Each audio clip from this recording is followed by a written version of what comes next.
Virginia State Treasurer's Office brought its Get a Life program to Wood County today, visiting Wood County Christian School and Parkersburg Catholic School. Our Chase Campbell visited the schools to learn about the program.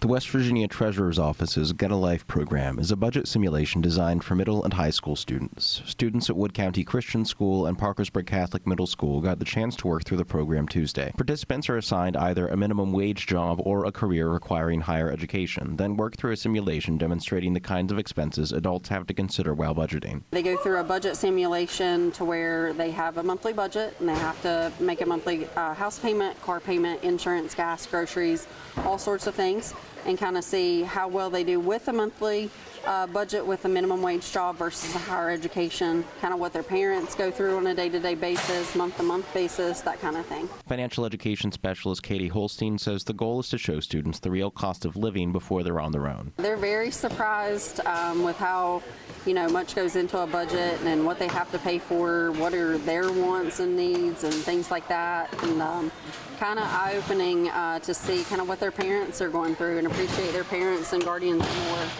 than they do.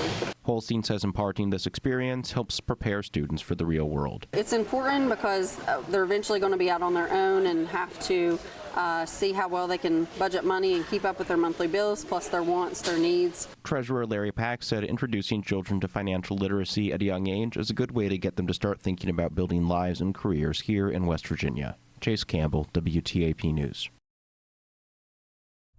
Still ahead, a free women's health care on wheels. The new mobile clinic